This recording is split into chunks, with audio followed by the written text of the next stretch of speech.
ভাইরা আমার, আল্লাহর জমিনে যত হারাম উপার্জন আছে, এই হারাম উপার্জনের মধ্যে সবচেয়ে নোংরা, সবচেয়ে জঘন্য হারাম উপার্জন হলো সুদের হারাম উপার্জন। সুদের কারবার করে সম্পদশালী হওয়ার চাইতে আপনি হালাল টাকায় অল্প উপার্জন করেন, ব্যবসা বাণিজ্য ছোট রাখেন, ইনশাআল্লাহ বিদিন আল্লাহ তাআলা বরকত দান করবেন। বরকত ভিন্ন জিনিস, সম্পদ আহরণ করা ভিন্ন জিনিস।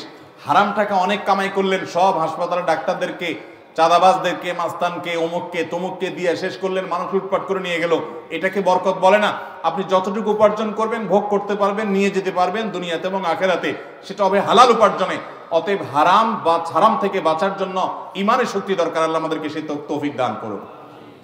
1 কেজি কুকুরের গোশত বা 1 কেজি শুকুরের গোশত আপনি হালাল টাকা দিয়ে কিনে আনলেন বাজার থেকে, যদি কোথাও বিক্রি হয়, আনার পর সেটা রান্না করে খেলেন, আপনার গুনাহ হবে, যেহেতু শুকুর এবং কুকুর হারাম করেছেন আল্লাহ তাআলা।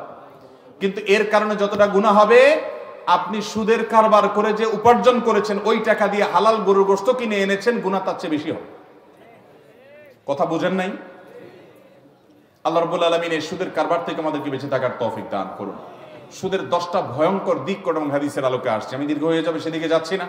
নবী করিম সাল্লাল্লাহু আলাইহি সাল্লামকে মেরাজে নিয়ে আল্লাহ তাআলা কয়েকটা অপরাধের শাস্তি দেখিয়েছেন। এর ভিতরে একটা হলো এই সুদের শাস্তি। এটার দামি শাস্তি, মক শাস্তি জাহান্নামে আল্লাহ তাআলা এটা নবী সাল্লাল্লাহু আলাইহি সাল্লামকে দেখিয়েছেন।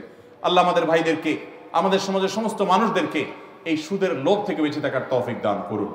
শয়তানি এই দুনিয়া দাঁড়িয়ে আছে গোটাটা সুদের উপরে, তাই বলে আমি ব্যক্তি ইচ্ছাকৃতভাবে সুদের কারবার করব না, সুদের কারবারে জড়াবো না।